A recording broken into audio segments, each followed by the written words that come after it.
என்று எல்லாம் அல்ல முருகப்பெருமானை வணங்கி கனியிட ஏறிய சுளையும் முற்றல் கழையிட ஏறிய சாரும் பனிமலர் ஊறிய தேனும் காட்சி பாகிட ஏறிய சுவையும் நனி பசு பொழியும் பாலும் தென்னை நல்கிய குளிரில நீரும் இனியன என்பேன் தமிழை என்றும் என்னுயிர் என்பேன் தமிழுக்கு முதல்வனுக்கு தெரிவித்து கொண்டு அருமையான தலைப்புல பேசுனீங்க. ஆமா, என்ன தலைப்பு நானும் கேட்கறேன், தப்பா நினைக்க சொல்லுங்க பாப்போம். அதாவது குடும்பத்தினுடைய மகிழ்ச்சிக்கு பெரிதும் காரணம் ஆண்களின் உழைப்பா இல்லை பெண்களின் பொறுப்பா? நீங்க இன்னமும் அந்த காலத்திலே இருக்கீங்க. ஒரே ஒரு கேள்விதாங்க, ஆண்களின் உழைப்பு ரைட்டு. அப்ப பொம்பளைங்க என்ன சும்மா உட்காந்துருக்கோம்? பெண்களும் நாங்களும் உங்களுக்கு இணையா சம்பாதிக்கிறோம். நாங்க சம்பாதிக்கிறோம் அதாவது நாங்க சம்பாதிக்கிறோம், பொறுப்பாவும் குடும்பத்தை நடத்துறோம்ன்றது உண்மை. ரெண்டு வேலையும் நீங்க பாக்குறீங்க. கண்டிப்பாங்க. ஆண்கள் உழைக்கிறதோட சரி ரெண்டையும் பார்க்கக்கூடிய திறமை இந்த பெண்கள் கிட்ட மட்டும்தான் இருக்கு. நடுவரை இப்ப என்ன பிரச்சனை இவங்களுக்குலாம்? பொண்டாட்டி சரியில்லை, வந்ததுல இருந்து பொண்டாட்டி சரியில்லை. நான் என்ன கேக்குறேன், உனக்கு கல்யாணமும் சம்சாரமும் வேணும், சந்தோஷமும் கிடைக்குமா? ஏதாவது தானே கிடைக்கும். ஒண்ணு கல்யாணம் பண்ணு, இல்ல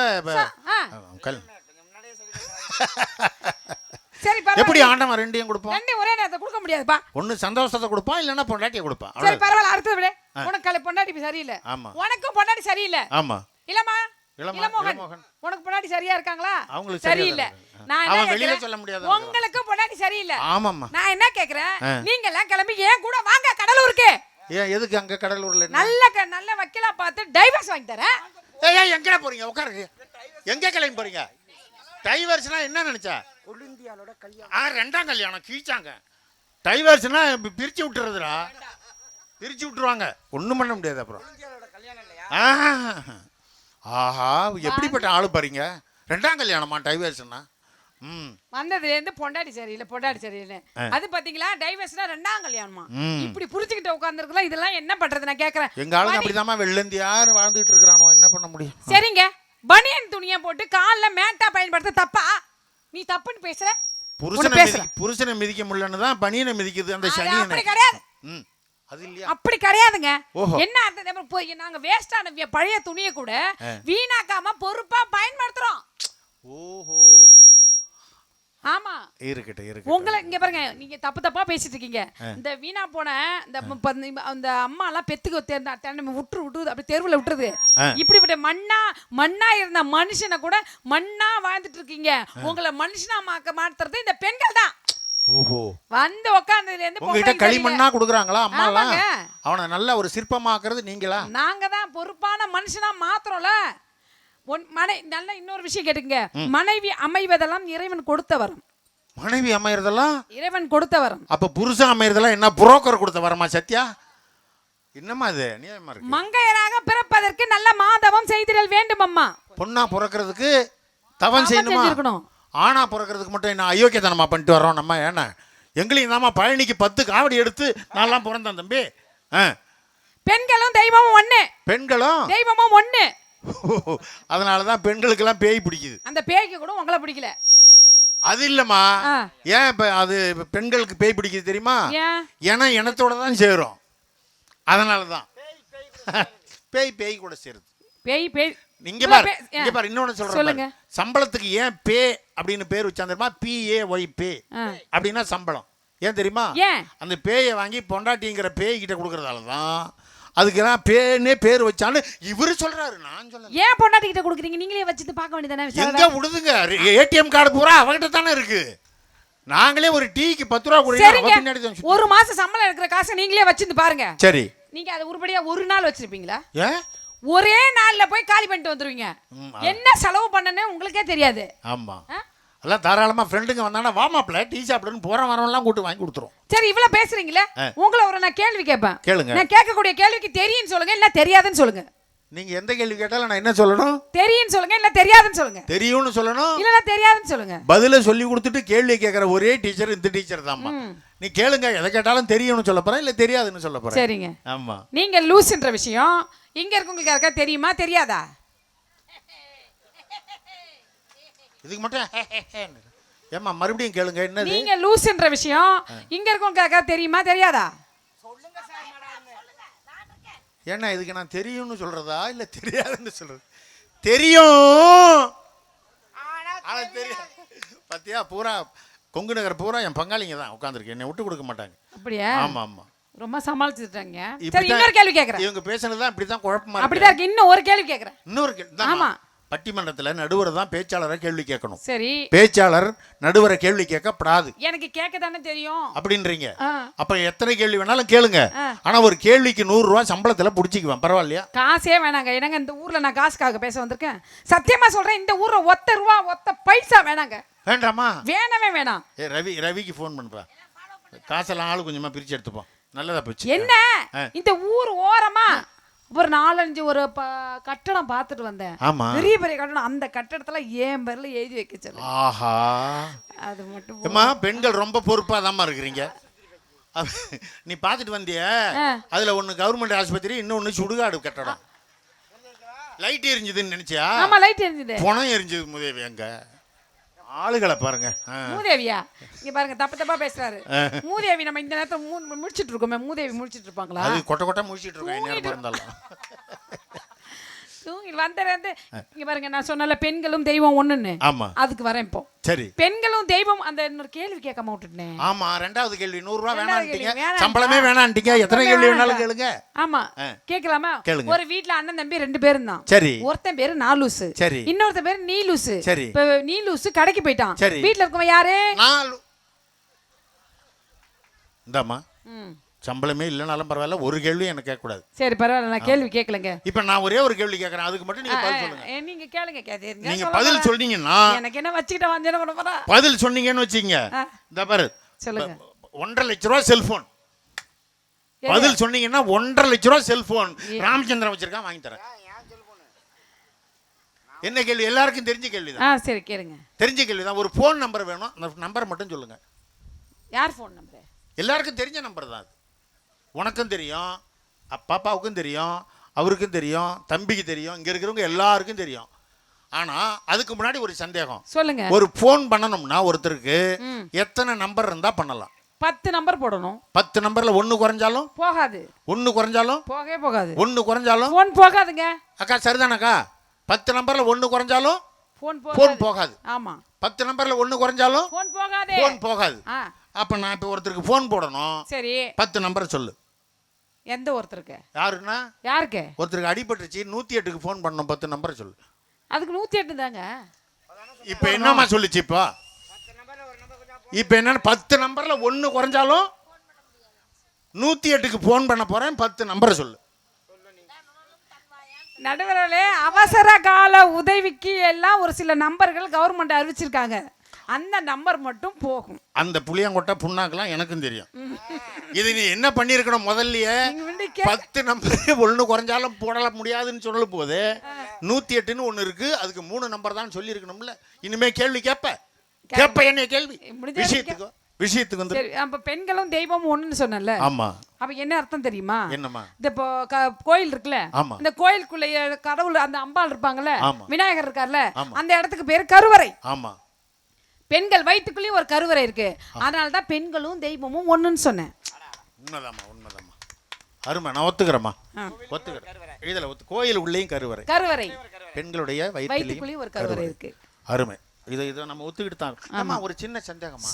சொல்லுங்க. இப்ப இந்த கோயில் கருவறை இருக்குல்ல, ஆமா, இப்ப திருவிழா முடிஞ்சு பூட்டிட்டு போன பிறகு அந்த கருவறையை பூட்டிட்டு அங்க பக்கத்துல பூசாரி படுத்து கிடப்பாரு அங்க. ஆமா, உங்கள் நம்ம கருவறை நீங்களே, அங்க யார் படுத்திருப்பா? குழந்தையோ, ஆண் குழந்தையோ, பெண் குழந்தையோ வயிற்றுக்குள் இருக்கும் உலகத்தில் ஒரு உயிரை உருவாக்குவதால் தான் அதற்கு கருவறைன்னு பேரு. என்ன என்ன அப்படி வந்து பேசிட்டு இருக்கீங்க? சரி, பரவாயில்லைங்க. இந்த பேனாவை கண்டுபிடிச்சது யாரு? பேனாவை கண்டுபிடிச்சது ஒரு ஆம்பளை தான் கண்டுபிடிச்சிருக்கான். அப்படியா? அந்த போனை கண்டுபிடிச்சது யாரு? ஆம்பளை தான் கண்டுபிடிச்சது. இந்த ஆம்பளை பேர் கண்டுபிடிச்சது யாரு?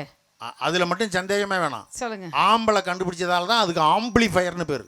பொம்பளை கண்டுபிடிச்சா பொம்பளிஃபயர்னு பேர் வச்சிருப்பாங்க. ஆம்பிளிஃபயர் அது ஆம்பளை தான் கண்டுபிடிச்சு. இந்த பேடை கண்டுபிடிச்சது யாரு? எது? பேட் அதுவும் ஆம்பளை தான். ஆம்பளை தான். மைக்க கண்டுபிடிச்சது யாரு? ஆம்பளை தான். அந்த போனை கண்டுபிடிச்சது யாரு? ஆம்பளை தான். ஆம்பளை கண்டுபிடிச்சது யாரு? ஆம்பளை ஆமா. கைதடுங்க நல்லா சவுண்ட். ஆம்பளை எல்லா ஆணும் சரி பெண்ணையும் சரி எல்லாரையும் கண்டுபிடித்தது தாய் என்கிற ஒரு பெண் தான். பெண் தப்பு இல்லை. ஆமா ஆமா. ஆனா அவங்களா போய் கடையில வாங்கிட்டு வந்தாங்க.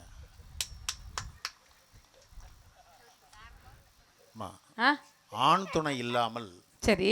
அதனாலதான் திருமணம் செஞ்சு வைக்கிறதுக்கு என்ன காரணம்? ஓ, ஒரு உயிர் இந்த உலகத்திற்கு வர வேண்டும். இப்ப என்ன சொல்ல வரீங்க? ஆமா, ஆணும் பெண்ணும். என்ன சொல்ல வரீங்க? அதான் ஆண் துணை இல்லாமல் பெண் ஆண் துணை இல்லாம குழந்தை பெத்துக்க முடியாதுன்னு சொல்றீங்க. முடியாது முடியாது. எந்த காலத்துல இருக்கீங்க? இன்னும் இவங்கள மாதிரியே பேசிட்டு இருந்தா எப்படிங்க நீங்க நடுவரு? எப்படி இப்படி பேசக்கூடாதுங்க. ஆண் துணை இல்லாம நாங்களும் குழந்தை பெத்துக்க முடியும். அங்கங்கேயும் போய் பாருங்க, எல்லா ஊர்களும் இருக்கு. ஐஸ்வர்யா வந்தோம் எங்களுக்கும் ஒரு குழந்தை டெஸ்ட் பேபிங்க, ஊசி போட்டு குழந்தை பெத்துக்க முடியும். ஓ, விஞ்ஞானம் வளர்ந்துருச்சு. மலடி என்ற ஒரு பட்டத்தையே அழித்தது இந்த விஞ்ஞான உலகம்ங்க. ஒத்துக்கிறமா. எத்தனை பேரு அந்த காலத்தெல்லாம் குழந்தை இல்லாம சொத்துக்கள்லாம் கோயிலுக்கு எழுதிட்டு அவங்க எவ்வளவு பிரச்சனைகள்லாம் சந்திச்சு வந்தாங்க. பெண்களை வந்து அடிமைப்படுத்தி வச்சு இந்த குழந்தை இல்ல மல்லடி அப்படின்னு எத்தனை பட்டங்கள் சூழ்ந்து வாழ்ந்தாங்கல்ல. அப்படிப்பட்ட இப்ப வந்து நாங்க அதெல்லாம் மாத்திருச்சு இந்த விஞ்ஞான உலகம். அந்த இதுல இருந்து இனிமே இத பாருங்க, நீ சம்பாரிச்சு கொடுக்குற, நாங்க சும்மா உட்காந்துருக்கோம். ஆண்கள் தான் நான் சும்மா உட்காந்துருக்கோம். நாங்கள் சும்மா உட்காந்துருக்கோமா? நல்லா கேட்டுங்க. காலையில் எழுந்திரிச்சு தண்ணி தெளித்து கோலம் போட்டு அதுக்கப்புறம் எந்த மதியம் 8 மணிக்கெலாம் டிஃபன் பண்ணி கொடுத்து ஸ்கூலுக்கு பிள்ளைங்களாம் அனுப்பிச்சி விட்டு மதிய சாப்பாடு ரெடி பண்ணி அதுக்கு சாம்பார் சட்னி இதெல்லாம் ரெடி பண்ணி வச்சுட்டு பிள்ளைங்களை ஸ்கூலுக்கு அனுப்பிச்சி விட்டுட்டு அதுக்கப்புறம் எங்கள் வீட்டுக்காரங்க வேலைக்கு போவார், அவருக்கும் டிஃபன் பண்ணி கொடுத்துட்டு அவருக்கும் டிஃபன் பாக்ஸ் கட்டி கொடுத்து அவருக்கு ஸ்கூலுக்கு அனுப்பிச்சு நானும் டீச்சராக இருக்கேன். நானும் காலையில் எழுந்து குளிச்சுட்டு அதுக்கப்புறம் நாங்கள் ஸ்கூலுக்கு போய் ஸ்கூலில் உள்ள வேலையை முடிச்சுட்டு சாயந்தரம் வந்து டீ போட்டு கொடுத்து பிள்ளைங்களுக்கு காஃபி போட்டு கொடுத்து அது 8 மணிக்கெலாம் டிஃபன் பண்ணி கொடுத்து 9 மணிக்கு மேலே பால் காய்ச்சி கொடுத்து 10 மணிக்கு 11 மணிக்கெலாம் அப்போதானே படுக்கிறோம். அப்போ கூட நாங்கள் படுக்கிறோமா? பட்டிமன்ற பேச்சாளர் ஊரா அலையிறோம். இந்த மாதிரி இவ்வளவு வேலையை நாங்க செய்யறோம், பொறுப்பா இருக்கிறோம், உழைக்கிறோம், சம்பாதிக்கிறோம். ஒண்ணுக்கு 2 சம்பாதிக்கிறோம். ஸ்கூல்லயும் சம்பளம் வாங்குறோம், மேடையிலும் சம்பளம் வாங்குறோம். வந்து உக்காந்துக்கிட்டு ஆனா இந்த ஒரு பாட்டோட முடிச்சிடற நடுவர்களே, இந்த பூமி ஏன் சுத்து தெரியுமா? பூமி ஏன் சுத்துது? பூமி ஏன் சுத்துதா? சொல்லுங்க. எங்க ஊர்ல ஒருத்தனை கேட்டேன், பூமி ஏன் சுத்துதுன்னு. ஃபுல்லா சரக்கை ஏற்றிட்டு வந்து அவன் சொல்றான், பூமி ஏன் சுத்து தெரியுமா? நாங்கள் குடிக்கிறதுக்கு முன்னாடி 3 சொட்டை பூமியில் எடுத்து இப்படி விடுவோம். ஒவ்வொரு மனிதனும் 3 சொட்டு விடுறான். உலகம் பூரா கோடிக்கணக்கான பேர் 3 சொட்டை பூமியில் விடுறான். சரக்கு போதையில் பூமி சுத்துறாங்கிறான் அவன். ஆனால் நீங்கள் என்ன காரணம் சொல்றீங்க? பூமி ஏன் சுத்து தெரியுமா? வைரமுத்து அவர்கள் பூமி ஏன் சுத்துதுன்னு சொல்றாரு. காதல் மட்டும் கூடாதுன்னா பூமியே இங்க சுத்தாதுன்றாங்க. ஓஹோ, பெண்களினுடைய அன்பினால் தான் பூமியே சுத்துதா? அப்படிப்பட்ட பெண்களை வந்து குறை சொல்றீங்களே எப்படிங்க? ஆஹா. வெட்டி வேறு வாசம் விடல புள்ள நேசம், வெட்டி வேறு வாசம் விடல புள்ள நேசம், பூவுக்கும் வாசம் உண்டு பூமிக்கும் வாசம் உண்டு.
நடுவர் அவர்களே, காதல் மட்டும் கூடாதுன்னா பூமியே இங்க சொன்னாரு.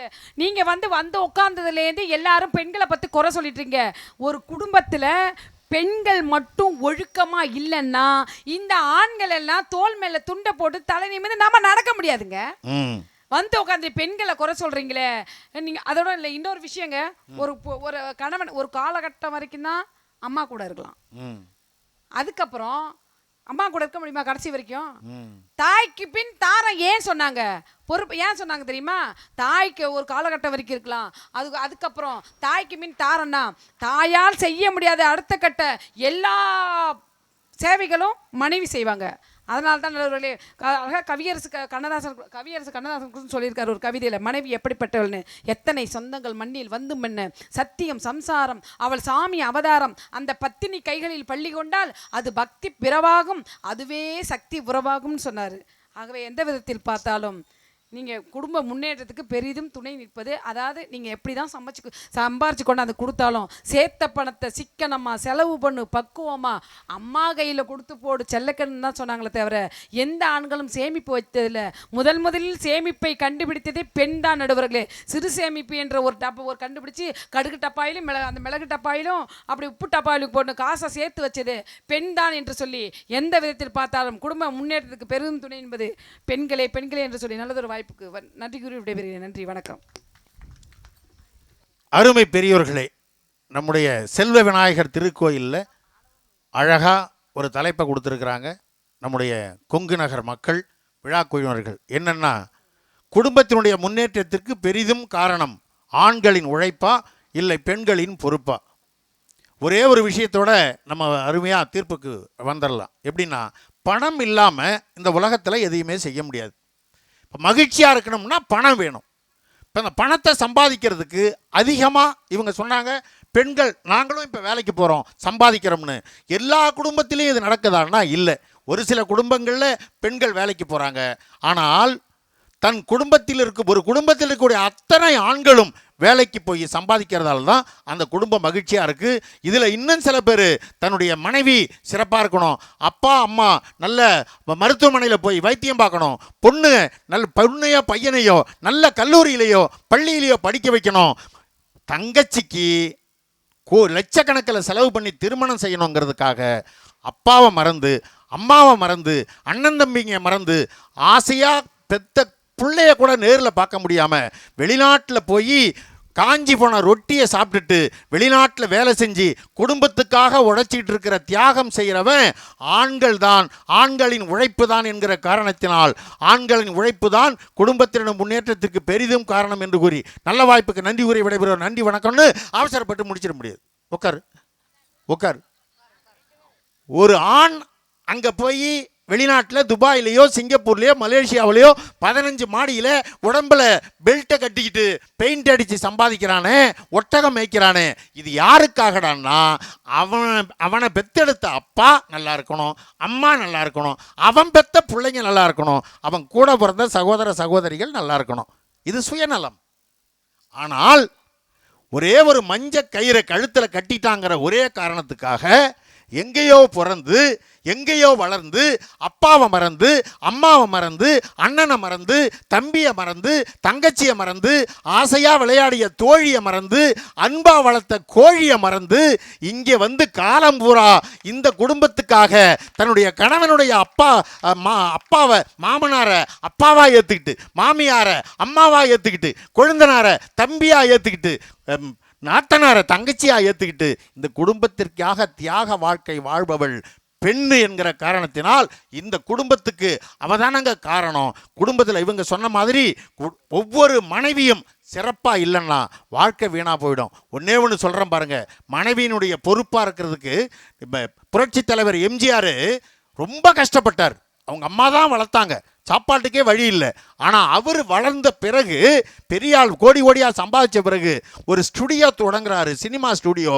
அதுக்கு என்ன பேர் வச்சார் தெரியுமா? அப்பா பேரை வைக்கல, அம்மா பேரை தான் வச்சார். அந்த ஸ்டுடியோ பேர் சத்யா ஸ்டுடியோ. என்ன காரணம்? அவங்க தாய் அவளை வளர்த்தது, அவரை வளர்த்து ஆளாக்குனது, பொறுப்பாக அந்த குடும்பத்தை கவனிச்சது. அடுத்த வேளை சாப்பாட்டுக்கு வழி இல்லாத ஒரு எம்ஜி ராமச்சந்திரன் முதலமைச்சராக ஆனார். 11 வருஷம்னா 3 பீரியடுனா காரணம் அம்மா தாய் குழந்தையிலிருந்து பொறுப்பா அந்த பிள்ளைய வளர்த்தது காரணம். அது மாதிரி நடிகர் திலகம் சிவாஜி கணேசன் அவரும் சிவாஜி புரொடக்ஷன்ஸ் அப்படின்ற பேரில் படங்கள் நிறைய எடுத்தார். அதில் உட்காந்து முதல் அந்த சிவாஜி புரொடக்ஷன்ஸ் வழங்கும் அப்படின்னு போடும்போது பார்த்தீங்கன்னா அவங்க அம்மாவோட ஃபோட்டோ இருக்கும். அந்த ஃபோட்டோவுக்கு முன்னாடி உட்காந்து அவங்களும் அவங்க மனைவி கமலாவும் உட்காந்து கும்பிட்டுக்கிட்டு இருப்பாங்க. என்ன காரணம்? அவங்களும் அதே மாதிரி அந்த பிள்ளைய வளர்த்தது தான். அவங்க அப்பா இலங்கையில் இருக்கும் பொழுது எப்படி எம்ஜிஆருடைய அப்பா இறந்தாரோ அது மாதிரி சின்ன வயசுலேயே சிவாஜியோட அப்பாவும் இறந்துட்டார். அவர் இன்னைக்கு செவாலியே விருது வாங்க வச்சது ஒரு தாயினுடைய பொறுப்பு. இன்னொரு ஜாம்பவான் சொல்கிறேன். முதல்வர் முத்தமிழறிஞர் டாக்டர் கலைஞர் அவர்கள் அவர் பேட்டி கொடுக்கும்போது பாருங்கள், பின்னாடி யாரோட சிலை இருக்கும்? அஞ்சுகம் அம்மையார் அவங்க அம்மாவுடைய சிலை தான் பின்னாடி இருக்கும். உங்களுக்கு தெரிஞ்ச 3 ஜாம்பவான்கள், 3 வெற்றியாளர்கள், 3 சாதனையாளர்களை சொல்லியிருக்கிறேன். இன்னும் நிறைய சொல்லிக்கிட்டே போகலாம். இந்த 3 சாதனையாளர்களும் சாதாரண குடும்பத்திலிருந்து வந்தவங்க. உலக புகழ் பெற்றதற்கு காரணம் அவருடைய தாய், அவருடைய அம்மா அவங்கள பொறுப்பாக வளர்த்து அந்த குடும்பத்தை காப்பாற்றியது தான் என்கிற காரணத்தினால் எந்த வகையில் பார்த்தாலும் குடும்பத்தினுடைய மகிழ்ச்சிக்கு பெரிதும் காரணமாக இருப்பது ஆண்களுடைய உழைப்பை விட பெண்களுடைய பொறுப்பே பொறுப்பே பொறுப்பே என்று நல்ல தீர்ப்பை இங்கு வழங்கி அருமையான நம்முடைய செல்வ விநாயகர் திருக்கோயிலின் இந்த 4வது ஆண்டு நிறைவு விழாவிலே எங்களை வரவழைத்து அருமையாக இந்த பட்டிமன்றம் நடத்துவதற்கு காரணமாக இருந்த எங்கள் அன்பு சகோதரர் உலகம் முழுவதும் சென்று தமிழை பரப்பி வரக்கூடிய நம்முடைய பெருந்துரை ரவிக்குமார் அவர்களுக்கும் இப்போ கூட ஒரு மிகப்பெரிய பட்டிமன்றத்தில் ஐயா சுகிசிவம் ஐயாவுடைய தலைமையில் பேசிட்டு வராருன்னா அந்த அளவிற்கு சிறப்பானதொரு தமிழ் பரப்பும் ஒரு நல்ல தம்பி எங்களை இங்கு அருமைப்படுத்தியிருக்கிறார். அவருடைய ஒப்புதலோடு அருமையாக இங்கு வந்து இந்த பட்டிமன்றத்தை நடத்த வைத்து சிறப்பாக இதனை கேட்டு ரசித்த அனைத்து பெரியோர்களுக்கும் தாய்மார்களுக்கும் பேச்சாளர் பெருமக்களுக்கும் இசைவாணர்களுக்கும் அருமையாக ஒலி அமைத்த வெள்ளக்கோயில் ரமேஷ் ஆடியோ நிறுவனத்திற்கும் சிறப்பாக கடைசி வரை அமர்ந்து ரசித்த ரசிக பெருமக்களுக்கும் அருமையாக யூடியூப் எடுத்த அன்பு தம்பிக்கும் அனுமதியளித்து பாதுகாப்பளித்த காவல்துறை அன்பர்களுக்கும் மீண்டும் உங்களை சந்திக்கும் வரை வணக்கம் கூறி நன்றி கூறி விடைபெறுகிறோம். நன்றி, நன்றி, வணக்கம்.